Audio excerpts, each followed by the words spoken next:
बिस्मिल्लाहिर्रहमानिर्रहीम dear students, आज हम ये देखने वाले हैं comparison of reactivity of halogens. First of all let's see what are halogens. के हैलोजेंस किसे कहते हैं?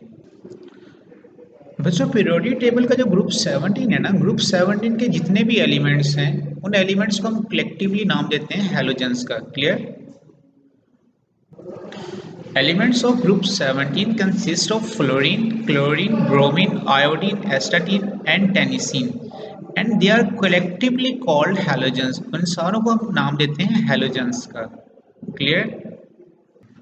अब बच्चों, इस ग्रुप के जो एलिमेंट्स हैं कोई आप लोग याद कैसे रख सकते हैं? तो उसके लिए एक निमोनिक है, first class biryani in Australia. Okay, तो इस तरह आप लोग इसको याद रख सकते हैं।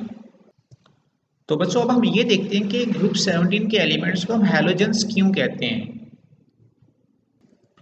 बच्चों, हैलोजेंस का लिटरली मीनिंग होता है सॉल्ट प्रोड्यूसर, सॉल्ट फॉर्मर।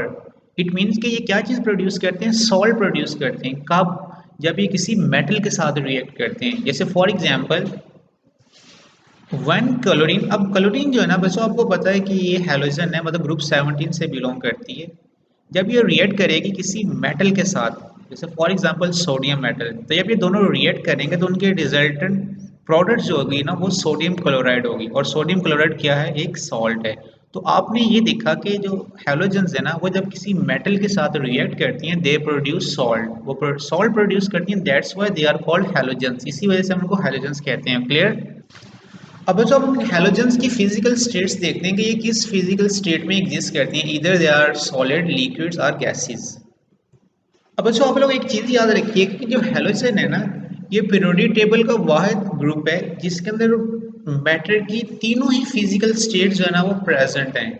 मतलब इसमें सॉलिड एलिमेंट्स भी हैं, लिक्विड्स भी हैं और गैसेस भी हैं। अब बच्चों, जो फ्लोरीन और जो क्लोरीन है ना ये रूम टेम्परेचर पर इनकी जो फिजिकल स्टेट है वो गैशियस होती है, मतलब ये गैस फॉर्म में एग्जिस्ट करती हैं। क्लियर? फ्लोरीन और क्लोरीन की जो फिजिकल स्टेट है वो क्या है? गैस है। और ये किस फॉर्म में एग्जिस्ट करती हैं? डायटोमिक मॉलिक्यूल की फॉर्म में एग्जिस्ट करती हैं। क्लियर? कि इट मीन कि इनके जो मॉलिक्यूल होते हैं उनमें 2 एटम्स होते हैं। Bromine exist as a liquid, और ब्रोमीन जो है ना बच्चों को लिक्विड स्टेट में एग्जिस्ट करती है। और ये एक नॉन मेटल है, याद रखिएगा, it is the only non metal which exist in liquid state. उसका नाम क्या है? ब्रोमीन। और बच्चों, जो आयोडीन है ना वो सॉलिड फॉर्म में एग्जिस्ट करती है। अब उसके रीजन क्या है कि इनका ग्रुप एक ही है लेकिन फर्स्ट 2 एलिमेंट्स जो है ना वो गैसेस हैं, नेक्स्ट लिक्विड है और लास्ट पे जो आ रहे हैं वो सॉलिड हैं। तो बच्चों, उसकी रीजन ये है कि जैसे जैसे हम टॉप टू बॉटम आ रहे हैं तो इनका साइज इंक्रीज हो रहा है। अब साइज इंक्रीज होने की वजह से जो स्ट्रेंथ है ना इंटरमोलेकुलर फोर्सेस की वो भी इंक्रीज हो रही है। जब स्ट्रेंथ ऑफ इंटरमोलेकुलर फोर्सेस इंक्रीज होगी तो डेफिनेटली इनकी फिजिकल स्टेट भी चेंज हो जाएगी। Their general valence shell electronic configuration is ns2np5। अब बच्चों, जितनी भी ये हैलोजेंस है ना इनके वैलेंस शेल में 7 इलेक्ट्रॉन्स होते हैं।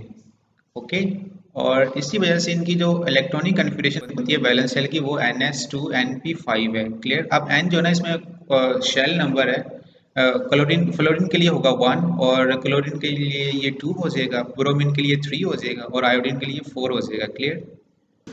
अब बच्चों, आपको पता है जो हैलोजेन है ना उनके वैलेंस शेल में 7 इलेक्ट्रॉन्स होते हैं। इट मीन कि इनको 1 इलेक्ट्रॉन जो है ना वो रिक्वायर होता है to complete their octet. They have 1 electron deficient in their valence shell, therefore they readily accept electron from metal. जब ये किसी मेटल के साथ रिएक्ट करती हैं तो उससे ये इलेक्ट्रॉन को एक्सेप्ट कर लेती हैं। क्लियर? और जब ये नॉन मेटल के साथ रिएक्ट करती हैं तो ये इलेक्ट्रॉन्स को शेयर कर लेती हैं। इसी वजह से जब ये मेटल के साथ रिएक्ट करती है तो उनसे जो बनने वाला कंपाउंड है वो आयनिक होता है। और जब ये नॉन मेटल के साथ रिएक्ट करती है तो उससे जो बनने वाला कंपाउंड है वो कोवलेंट कंपाउंड होता है, क्योंकि उनके दरमियान जो बॉन्ड है वो कोवलेंट बॉन्ड होता है। और बच्चों, आपने इनके ये टेबल भी याद करना है ये वाला, इसमें उसकी एटॉमिक नंबर दिए हुए हैं, इलेक्ट्रॉनिक कन्फिगरेशन दी हुई है वैलेंस शेल की, और साथ में उनका कलर भी दिया हुआ है, और नेक्स्ट लास्ट पे इनकी इलेक्ट्रॉन एक्टिविटी भी गिवन है।